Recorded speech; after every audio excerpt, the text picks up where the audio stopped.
어렵고 혼돈스러운 이 시대를 살아가는 많은 사람들이 이런 이야기를 합니다. 정말 하나님이 살아계시다면 왜 세상이 이렇게 죄악으로 가득하고 불의한 사람들은 왜 이렇게 잘 살고 오히려 선한 양심을 갖고 사는 사람들은 갈수록 왜 더 힘들고 어려운 삶을 살아야 합니까? 하나님이 정말 살아계시다면 이렇게 불공평해서야 되겠습니까? 그리고 교회 다니는 성도들도 때때로 이런 질문을 하죠. 예수님 믿고 하나님의 자녀가 됐는데 왜 우리 가정에는 여전히 이렇게 고난과 어려움이 있을까요? 사업에 어려움이 오고 자녀 문제에 어려움이 오고 갑자기 건강에 문제가 오고 부부 관계에 문제가 오고 예수님 믿고 교회도 다니는데 왜 나에게는 이런 일이 계속 일어납니까? 예수 믿고 교회 다니면 좋은 일만 있고 세상 사람들보다 잘 되기만 해야 되는 것 아닌가요? 사실 우리 목회자들도요, 이런 질문 앞에서 항상 마음이 아프고 무거울 수밖에 없습니다. 미약한 피조물에 불과한 우리가 하나님의 뜻을 다 알 수는 없는 거지만 때때로 우리는 하나님 앞에서 답답함과 의문이 생길 때가 있습니다. 근데 오늘 본문 말씀 시편 37편을 묵상해 보니까 다윗의 고백을 통해서 우리에게 주시는 영적인 교훈과 깨달음을 얻게 되는 거예요. 자, 그게 무엇일까요? 지금은 뭔가 잘 안 되는 것 같고 어렵고 힘들고 고통스럽게 느껴질지라도 믿음을 갖고 하나님의 뜻을 따라 선하고 신실하게 살아가면 마침내 하나님의 때가 됐을 때 하나님께서 모든 것을 합력하여 선을 이루어 주시고 우리의 인생을 반드시 복의 길로 이끌어 주시더라. 꿈 있는 교회 여러분, 우리의 인생과 세상의 모든 것이 하나님의 뜻과 섭리 안에서 이루어진다는 것을 반드시 믿으시기 바랍니다. 하나님께서 우주 만물을 창조하시고 하나님의 선하신 뜻에 따라 인간의 생사 화복과 모든 일을 다스리고 통치하시고 모든 일을 주님의 선하신 섭리 가운데로 인도하십니다. 그렇기 때문에 하나님의 자녀에게 필요한 것은 다름 아니라 하나님께 대한 절대적인 믿음이라는 거예요. 여러분이 한 가지 꼭 아셔야 될 것은 지금 우리가 살아가는 이 세상은 사단 마귀가 권세를 쥐고 있다는 사실이에요. 그래서 매일매일이 영적 전쟁터인 것입니다. 육체의 눈으로는 볼 수 없지만 분명한 사실은요, 날마다 영적 전쟁이 치열하게 벌어지고 있다는 사실이에요. 여러분, 전쟁터가 조용하고 평화로운 거 여러분 보셨습니까? 그렇기 때문에 지금 이 땅에서의 우리 인생이 잔잔하기만 할 수가 없다는 거예요. 매 순간 치열한 영적 전쟁 속에서 살고 있기 때문에 우리 인생이 다사다난할 수만은 없다는 것입니다. 다사다난할 수밖에 없다는 것이죠.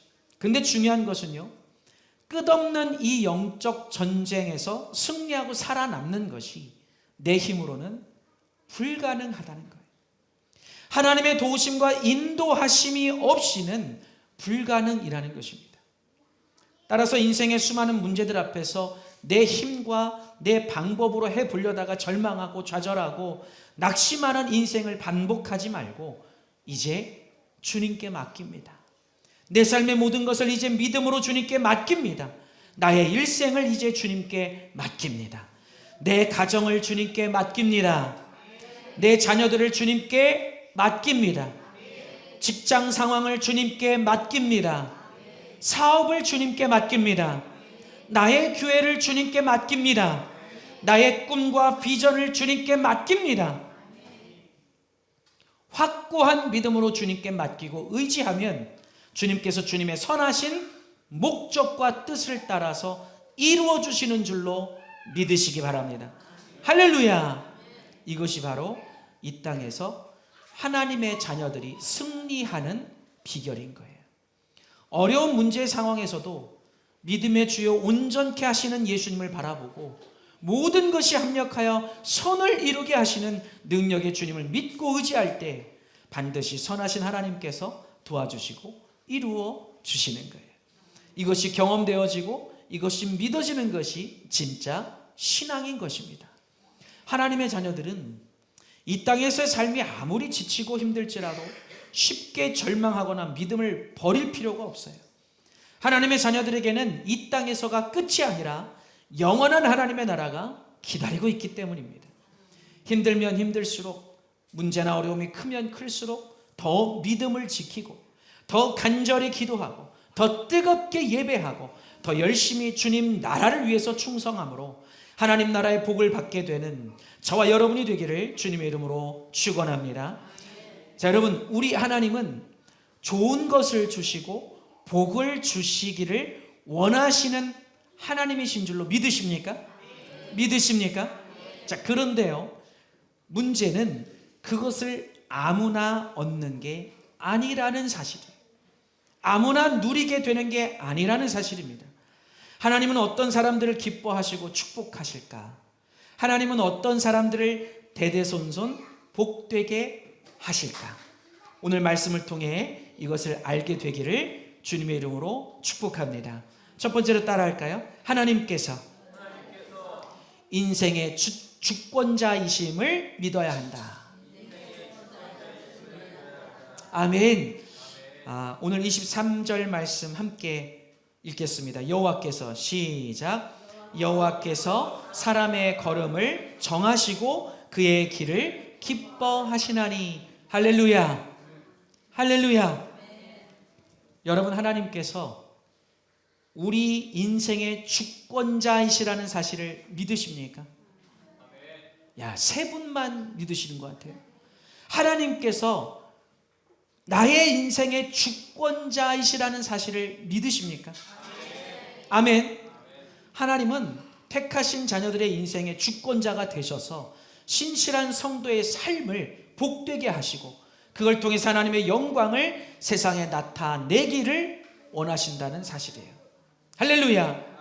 이것이 믿어져야만 삶이 달라질 수 있고, 이것이 믿어져야만 하나님의 섭리와 은혜 안에서 그리스도인으로서의 삶을 살 수 있게 되는 것입니다. 근데 매사에 인생을 자기 뜻대로, 자기 생각, 자기 기준대로, 자기 고집대로, 자기 방식대로 사는 사람들은 이것이 믿어질 수가 없는 거예요. 왜냐하면 자기 자신이 곧 자기 인생의 주권자이기 때문입니다. 여러분이 살면서 혹시 여러분을 공격하고 모함하고 헐뜯고 비방하고 이유 없이 고통을 주는 불의한 사람들이 있습니까? 혹시 하나님을 경외하지 않고 세상적으로 불의하게 살면서도 아무렇지 않게 잘 먹고 잘 사는 다수의 사람들을 보면서 낙심되고 속상하고 자존감이 떨어지십니까? 근데 여러분, 그들 때문에 절대 믿음을 잃어버려서는 안 되는 거예요. 하나님께서 이미 보고 알고 계십니다. 하나님께서 하나님의 때에 공의롭게 심판하실 것입니다. 잠언서 24장 19절에 너는 행악자들로 말미암아 분을 품지 말며 악인의 형통함을 부러워하지 말라. 따라합시다. 부러워하지 말라. 오늘 본문 말씀에서 말씀했듯이 하나님을 경외하는 신실한 성도는 주님께서 반드시 책임지시고 그렇지 못한 사람들은 패망의 길로 가게 됩니다. 여러분, 이것이 분명한 하나님의 약속 아니겠어요? 결국에는 패망할 사람들 때문에 우리가 낙심할 필요가 없다는 것입니다. 우리가 끝까지 믿음과 신앙을 지키고 의로운 삶, 신실한 삶을 살아가면 하나님의 약속대로 마지막에 웃는 사람은 우리가 될 것이에요. 저와 여러분이 마지막에 웃게 될 줄로 믿습니다. 여러분, 하나님께서 우리 인생의 절대 주권자이심을 분명하게 인정하고 믿고 받아들일 수 있어야 되는 거예요. 여러분, 인류 역사 이래로 그동안 수많은 사람들이 이것을 부정하고 반박하려고 했었지만 이 사실은 바뀌지 않습니다. 우리의 인생을 통치하시고 섭리하시고 주관하시고 이끌어 주시는 분은 하나님이시라는 거예요. 여러분이 절대 주권자라는 말은 최고의 절대권을 가진 분이라는 뜻입니다. 우리 생명을 좌지우지할 수 있으시고 세상 모든 것을 주관하는 절대적인 권한과 힘을 가지신 분이 바로 창조주 하나님이시라는 거예요. 여러분, 이것이 믿어지고 이것이 깨달아지는 여러분이 되시기를 다시 한번 간절히 축원합니다. 밤이든 낮이든 졸지도 주무시지도 아니하시고 우리의 인생을 살피시고 지키시고 보호하시고 주관하시고 인도하시는 하나님. 그래서 우리가 문제 앞에서 어렵고 두렵고 힘들고 사방이 막힌 듯이 막막할 때에, 우리가 미처 생각지도 못했던 때에 생각하지도 못했던 방법으로 우리를 도와주시고 구해주시고 일으켜주시는 신실하신 하나님을 찬양합니다. 할렐루야. 여러분, 하나님께서 내 인생의 절대 주권자이심을 믿으신다면 나의 삶을 이제 자꾸만 나의 생각과 나의 고집과 나의 방식으로 주도하려고 해서는 안 돼요. 생과 사를 주관하시는 창조주 하나님께 맡기고 의지해야 합니다. 저 여러분의 생명줄이 창조주 하나님의 손에 들려 있어요. 우리 인생의 생사화복이 하나님의 손에 들려 있습니다. 내 문제의 해답이 하나님의 손에 있습니다. 잠언서 16장 9절, 사람이 마음으로 자기의 길을 계획할지라도 그의 걸음을 인도하시는 이는 누구시라? 여호와이시라. 할렐루야. 고린도전서 1장 25절에 하나님의 어리석음이 사람보다 지혜롭고 하나님의 약하심이 사람보다 강하니라. 아멘입니까? 여러분, 이제부터는 내 생각과 내 뜻이 아니라 하나님의 생각과 하나님의 뜻으로, 그리고 내 계획이 아니라 하나님의 계획으로, 내 방법이 아니라 하나님의 방법으로, 불완전한 내 힘이 아니라 모든 능력이 되시는 하나님의 힘으로 하기를 간절히 원하고 바라고 기도해야 될 줄로 믿습니다. 하나님은 바로 이것을 보시고서 여러분 안에 역사해 주시는 거예요.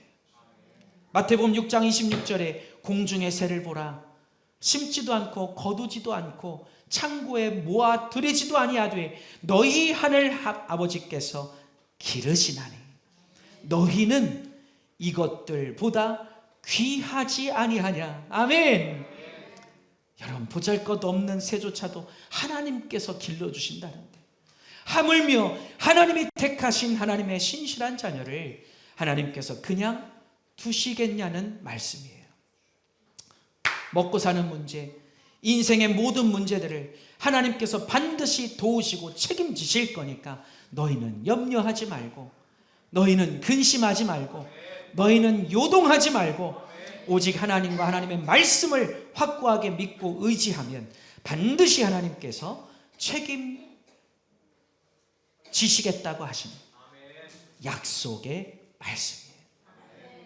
제가 개인적으로 좋아하는 말씀이기도 하고 또 지치고 힘들 때마다 힘을 얻게 되는 말씀이기도 한데요, 저는 가끔 이 말씀을 묵상할 때마다 얼마나 큰 위로와 힘이 되는지 모릅니다. 너희는 이것들보다 귀하지 아니하냐. 창세기에서 45장을 보면요, 요셉의 이야기가 나오는데요, 요셉이 하나님으로부터 복을 받을 수밖에 없던 이유가 잘 나와 있습니다. 요셉의 아버지가 요셉을 너무 편애하니까 형들이 시기하고 질투해서 어느 날 형들이 몰래 요셉을 죽이려고 했다가 노예로 그냥 팔아버렸어요. 여러분, 그때 어린 요셉의 심정이 과연 어땠겠습니까? 친형제들에게 버림받은 배신감과 공포감과 두려움과 상처를 어떻게 말로 다 표현할 수 있었겠습니까? 우리가 이 땅에 살면서 사실 날마다 힘들다, 지치다, 어렵다 우리가 하소연을 하지만요, 정말 우리가 이 복받은 요셉의 인생을 들여다보면 진짜 우리 인생은 양반이에요, 양반. 게다가 여러분, 요셉이 팔려갔던 곳은 먼 나라 애굽입니다. 지금의 이집트예요. 그 어린아이가 그 먼 곳에 노예로 팔려갔으니 두려움과 상처가 보통이었겠습니까? 근데 하나님께서 요셉을 버리신 것이 아니었어요. 그를 외면하신 게 아니었다는 사실이에요. 그 모든 상황 속에서 하나님이 요셉과 함께 하신 줄로 믿습니다. 형들이 죽이려고 할 때도, 노예로 팔려갔을 때에도, 애굽에서 누명을 쓰고 옥에 갇혔을 때에도 주님이 항상 함께 하셔서 그를 살피시고 보호하시고 결국에는 노예의 신분에서 애굽의 총리가 되는 기적 같은 은혜로 요셉을 축복하신 줄로 믿습니다. 그리고 9년 후에 요셉은 자신을 버렸던 형들을 만나게 됐어요. 노예로 고생했던 13년에 9년을 더하면 몇 년입니까? 22년이죠. 장장 22년입니다. 하나님께서 비전을 주신 후 22년이라는 시간이 흐른 거예요. 보통 사람들 같으면 자기 형제들에게 그리고 하나님에게 극도의 증오심과 배신감과 상처와 분노를 품지 않았겠습니까? 근데 요셉은요, 그러지 않았어요. 창세기서 45장 8절 말씀을 보시면 요셉이 뭐라고 말을 하냐면, 그런즉 나를 이리로 보내니는 당신들이 아니요 하나님이시라. 그리고 창세기서 50장 20절에서 이렇게 말을 합니다. 당신들은 나를 해하려 하였으나 하나님은 그것을 선으로 바꾸사 오늘과 이 많은 백성의 생명을 구원하게 하시려 하셨나이다. 여러분, 요셉은요, 그 기나긴 고통의 시간, 아픔의 시간을 분노와 미움과 증오와 원망이라는 감정에 매여서 신세를 한탄하고 허비하지 않았다는 사실이에요. 오히려 자기가 겪은 상황, 그 모든 것이 민족의 구원을 위한 하나님의 크신 뜻이요 하나님의 놀라운 섭리였다는 것을 믿고 감사했다는 사실입니다. 그렇기 때문에 하나님이 요셉을 그토록 축복하신 거예요. 사랑하는 여러분, 신실한 요셉을 이끄시고 축복하신 그 하나님께서 지금 저와 여러분의 일생을 통치하고 계심을 믿으시기 바랍니다. 눈앞의 상황에 상관없이 요셉처럼 끝까지 주권자이신 하나님을 믿고 신뢰하고 의지해서 마침내 하나님의 은혜와 복을 받게 되시기를 주님의 이름으로 축원합니다. 어떤 상황, 어떤 형편에서도 우리가 하나님과 말씀을 신뢰하고 말씀에 순종하는 신실한 삶을 살아낸다면 생사화복의 주권자이신 하나님께서 약속하신 대로 책임지시는 거예요. 우리 교회를 책임져 주시고, 우리의 가정들을 책임져 주시고, 우리의 자녀들을 책임져 주시고, 우리의 먹고 사는 문제를 책임져 주십니다. 시편 37편 5절에 너의 길을 여호와께 맡기라. 여호와께 어떻게 하라? 여호와께 어떻게 하라? 맡기라. 맡기라. 그를 의지하면 그가 이루시리라. 오 신실하신 주 내 아버지여, 늘 함께 계시니 두려움 없네. 그 사랑 편찮고 날 지키시며 어제나 오늘이 한결같네.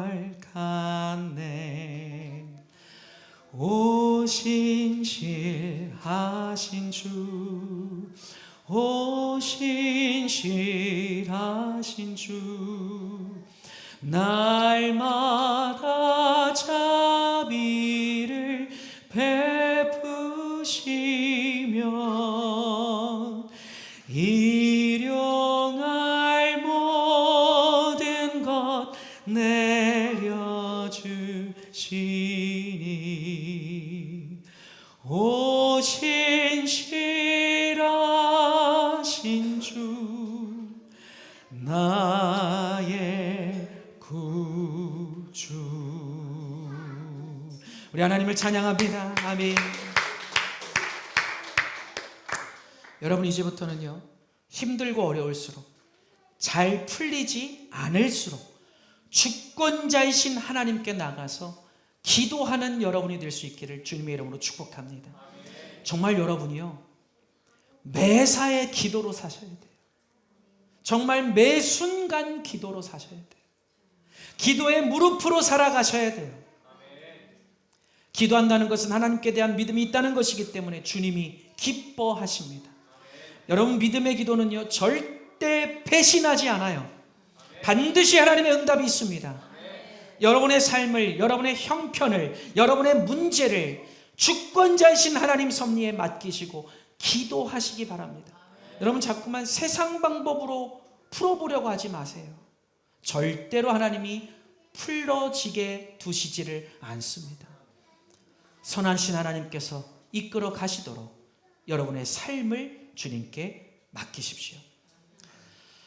목회자로서 제가 자주 말씀드렸듯이 우리 신앙은 믿음이 중요합니다. 어떤 믿음이 하는 게 중요해요. 우리의 믿음이 복잡하지 않고 계산적이지 않고 항상 단순해야 합니다. 외람되고 조심스러운 말씀이지만 제가 수십 년 사역과 목회를 하면서 그래도 많은 은혜와 간증 속에 지금까지 해올 수 있었던 것은 가장 큰 원동력은 기도와 믿음이었던 것 같아요. 하나님의 말씀과 사인에 순종해서 맨 땅에 개척을 할 때도 인간적인 생각과 판단은 하지 않았습니다. 가진 모든 것을 다 드릴 때도 계산기를 두드려 보지 않았고, 불가능해 보이던 성청 건축 때도 마찬가지였습니다. 성령께서 그렇게 이끌어 주신 줄로 믿습니다.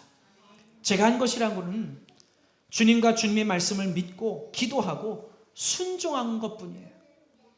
제가 정말로 많이 부족한 사람인데요, 목회를 하면서 성도님들이 저에게 가끔 하나님께서 목사님을 정말 사랑하시는 것 같고 그래서 기도응답도 많고 은혜도 많으신 것 같다는 말씀들을 가끔 들려주시는데, 특별한 뭐가 있어서가 아니라 제가 수없이 경험을 해보니까요, 하나님은 단순하고 순수한 믿음을 기뻐하신다는 거예요. 매사에 주님 음성에 귀를 기울이고 주님과 주님의 말씀을 단순하게 믿어드리고 기도하고 순종하는 그것을 주님은 가장 기뻐하시더라는 거예요. 여러분, 인간은 너무나도 불완전하고 연약합니다. 이것을 내가 하나님 앞에서 인정하고서 하나님을 의지할 때 하나님께서 비로소 섭리를 베풀어 주기 시작하시는 거예요. 따라서 내 인생을 내 생각과 내 고집과 내 방식으로 주도하려고 하지 말고 이제 주권자이신 하나님을 인정하고 하나님께 맡기고 의지하고 하나님 뜻에 순종해 갈 수 있기를 주님의 이름으로 축복합니다. 우리 두 번째로 따라 하실까요? 어떤 사람을 하나님께서 요셉처럼 축복하시는가? 하나님은 선하고 신실한 자들을 친히 붙들어 주십니다. 오늘 우리가 말씀을 통해서 이것을 깨달을 수 있어야 돼요. 하나님은 선하고 신실한 자들을 친히 붙들어 주신다. 24절 말씀입니다. 함께 읽겠습니다. 시작. 그는 넘어지나 아주 엎드러지지 아니함은 여호와께서 그의 손으로 붙드심이로다. 할렐루야. 야, 여러분, 정말 얼마나 멋지고 힘이 되는 말씀이에요. 연약한 우리가 잠시 넘어질 수는 있지만 그러나 완전히 쓰러지거나 패배하지는 않게 하실 거라는 말씀인 거예요. 하나님께서 그의 강하신 손으로 붙들어 주실 것이기 때문입니다. 할렐루야. 사랑하는 여러분, 오늘 말씀대로 하나님은 반드시 선하고 신실한 자를 붙들어 주십니다. 여러분, 신실하다는 게 무슨 뜻인가요? 하나님께서 보시기에 믿음직하고 착실하다는 거예요. 날마다 하나님의 말씀을 가까이 하고 어떤 상황에 있더라도 성경 말씀대로 살고자 힘쓰는 겁니다. 믿음으로 살고 기도로 살고 선하게 살고 거룩한 빛과 소금의 역할을 감당하며 살아가는 것을 말하는 거예요. 그리고 하나님은 이런 신실한 자녀들을 도와주시고 이끌어주시고 축복하신다는 것입니다. 여러분, 우리가 이 땅에서 인생을 살다 보면 누구나 다양한 시험과 문제와 고난과 어려움을 겪게 되는데요, 이것은 하나님의 선하고 신실한 자녀들에게도 예외가 아닙니다. 예기치 않은 어려움과 시험이 있게 되고 믿음의 훈련 과정이 있게 되는 것이죠. 하지만 선하고 신실한 자들은 고난이 절망과 실패로 끝나지 않습니다. 하나님께서 그냥 내버려 두지를 않으시기 때문이에요. 한 예로 다윗의 일생을 우리가 생각해 보기 바랍니다. 다윗이 복만 받은 것 같지만요, 그의 인생은 파란만장한 고난의 연속이었어요. 다윗이 큰 공을 세운 이후로 오히려 그의 장인이었던 사울왕에게 쫓겨다니는 신세가 됩니다. 죽을지 모르는 생명의 위협을 느끼면서 도망 다녀야 됐어요. 왕이 되고 나서도 사울왕에 일가하고 또 싸워야 했습니다. 이뿐 아니라 말년에는 자기 아들인 압살롬이 자기를 배신하고 자신에게 칼을 켜놓았어요. 다윗의 충성스럽던 참모 아히도벨조차도 압살롬 편에 붙어서 함께 다윗을 죽이려고 했습니다. 여러분, 그때 다윗의 마음이 어땠을까요? 상상이 되십니까? 그러나 다윗이 믿는 하나님은 신실한 하나님이십니다. 처절한 고통과 어려움 속에서 넘어지고 또 넘어져도 주님은 다윗을 일으켜 주시고 또 일으켜 주셔서 마침내 다윗을 가장 위대한 왕으로, 복된 자의 표상으로 삼아 주신 것입니다. 잠언서 24장 16절 말씀에 대저 의인은 7번 넘어질지라도 다시 일어나려니와 악인은 재앙으로 말미암아 엎드러지느니라. 아멘. 여러분, 질문을 드립니다. 다윗을 붙들어 주시고 일으켜 세워주신 그 하나님이 여러분이 믿는 하나님과 다른 하나님이신가요? 그렇지 않아요. 동일한 하나님이십니다. 다윗을 붙들어 주셨던 그 하나님께서 지금 저와 여러분을 붙들고 계시다는 사실이에요. 할렐루야, 할렐루야. 여러분, 또 성경에 나오는 욥을 한번 떠올려 보세요. 욥은 누구보다 신실한 사람 아니었습니까? 근데 하루아침에 모든 재산이 다 날아가고 자기의 집이 무너져서 10명의 자녀가 한순간에 다 죽고 온몸에 극심한 병이 들어서 견딜 수 없는 고통을 겪게 되고, 가장 옆에서 함께 힘이 되줘야 될 아내는 오히려 하나님을 저주하고 죽으라면서 독설을 내뱉고, 가장 가까웠던 친구들조차 욥의 신앙과 믿음을 믿어주지를 않았어요. 그런데 욥기서 1장 22절에 보니까 뭐라고 기록하고 있냐면, 이 모든 일에 욥이 범죄하지 아니하고 하나님을 향하여 원망하지 아니하니라. 끝까지 하나님을 향한 믿음과 신뢰를 버리지 않았다는 말씀. 이런 신실한 욥에게 갑절의 복을 부어주신 줄로 믿습니다. 따라합시다. 걸어갈 힘이 없어 쓰러지면 주님이 나를 안고 가십니다. 우리 한 번 더 고백할까요? 걸어갈 힘이 없어 쓰러지면 주님이 나를 안고 가십니다. 할렐루야. 시편 23편 4절에 내가 사망의 음침한 골짜기로 다닐지라도 해를 두려워하지 않을 것은 주께서 나와 함께 하심이라. 주의 지팡이와 막대기가 나를 안위하시나이다. 여러분, 다니엘 기도회 때 해마다 간증자들의 공통된 주제가 뭡니까? 간증의 내용이 뭡니까? 하나님을 믿고 감사하라는 거예요. 어떤 상황, 어떤 여건에서도 구원의 주님, 도우시는 주님, 능력의 주님을 믿고 감사를 심었더니 역전시키시는 하나님께서 도와주시고, 아멘, 건전해 주시고 축복해 주시더라는 것입니다. 메마른 땅을 종일 걸어가도 나 피곤치 아니하며 저 위험한 곳 내가 이를 때면 큰 바위에 숨기시고 주 손으로 덮으시네. 아멘이십니까? 아멘이십니까? 주 손으로 덮으시네. 우리를 보호해 주신다는 거예요. 여러분, 오늘 말씀을 들으시면서 지금 여러분의 마음에 이 하나님이, 이 은혜가, 이 사랑이 믿어지셔야 돼요. 이것이 신앙이거든요. 할렐루야. 제임스 맥도널드 목사님은 언제나 신실하심이라는 책에서 이렇게 말씀합니다. 시련의 목적은 우리를 변화시켜서 하나님께 영광을 돌리게 하는 데에 있습니다. 의인의 시련은 영원하지 않습니다. 하나님은 신실하십니다. 절대 주권자 하나님께 모든 것을 맡기며 나는 쓰러지지 않는다, 나는 절대 망하지 않는다라고 선포하십시오. 하나님은 그를 의지하는 자를 붙들어 주시고 일으켜 세워 마침내 승리하게 만들어 주십니다. 할렐루야. 이제 저와 여러분의 신앙이 이런 복 있는 신앙 되기를 주님의 이름으로 축복합니다.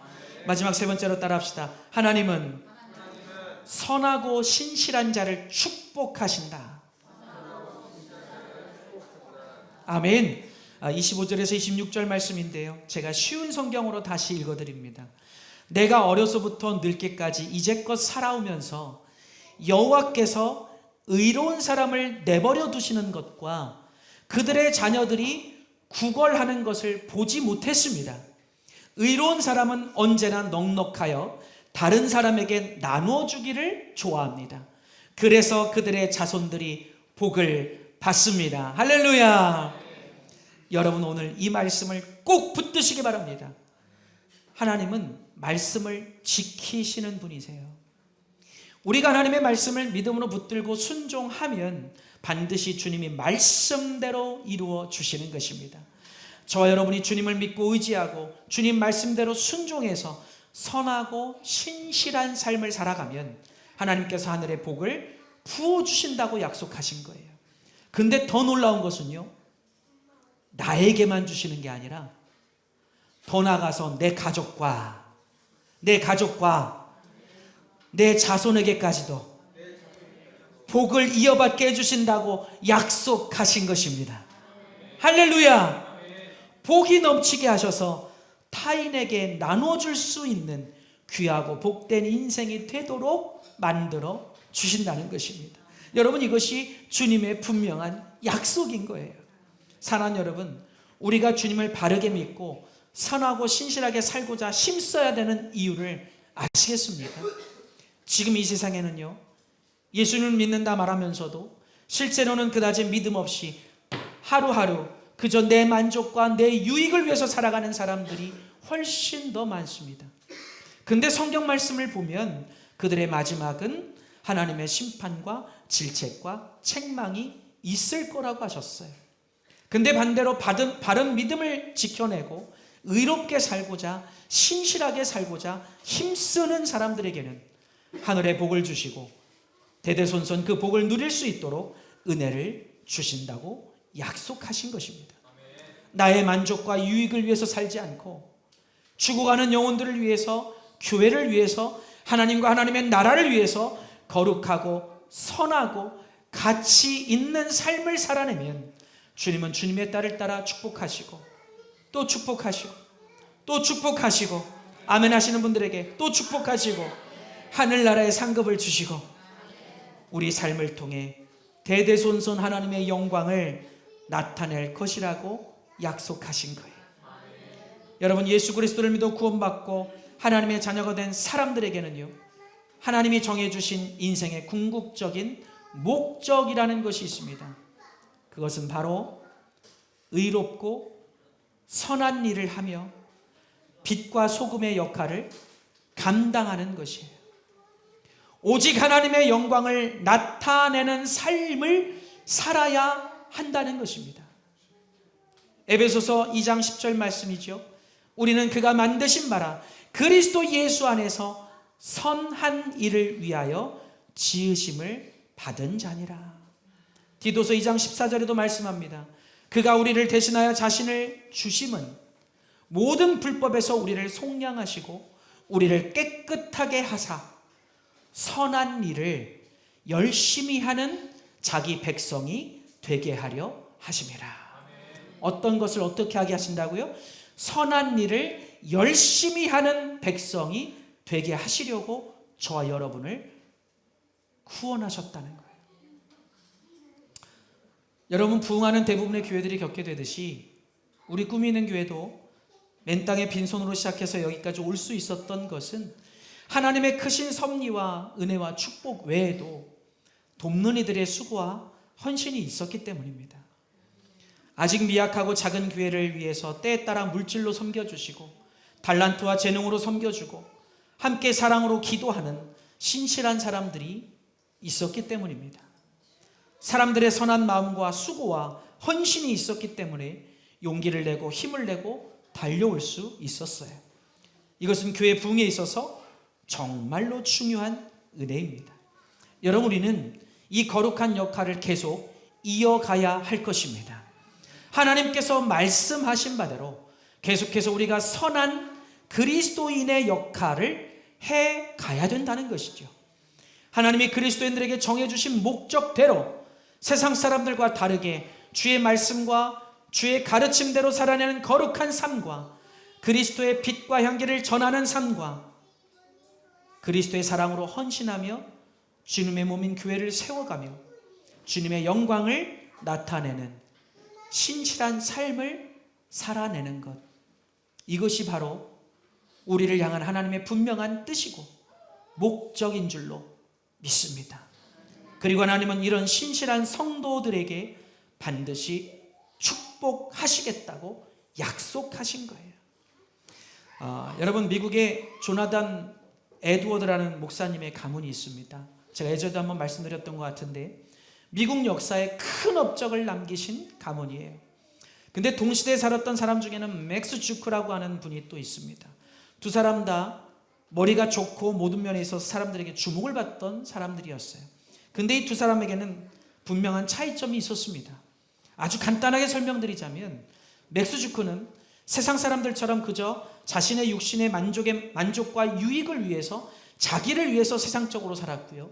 반면에 조나단 에드워드는 하나님의 말씀을 따라서 누구에게나 본이 되는 아주 경건하고 신실한 빛과 소금의 역할을 감당하는 삶을 살아냈습니다. 근데 놀랍게도요, 이 두 가정의 후손들도 결과가 완전히 달랐다는 거예요. 여러 학자들이 두 사람의 후손들을 연구해 보니까요, 맥스 주크의 집안에서는 방탕한 삶을 산 사람이 440명, 거지가 310명, 매춘부가 190, 범죄자가 130명, 알코올 중독자가 100명, 상습 도둑이 60명, 살인자가 무려 7명이나 나왔다는 거예요.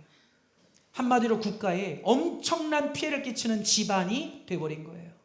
근데 반대로 빛과 소금의 역할을 감당하면서 신실한 삶을 살았던 조나단 에드워드의 집안에서는 성직자, 선교사, 신학교수가 300여 명, 대학 교수가 120명, 의사로 쓰임받은 60명, 저술가 60명, 판사 30명, 대학 총장 14명, 하원 의원 3명, 미국의 부통령 1명을 배출하는 가문이 되게 됐어요.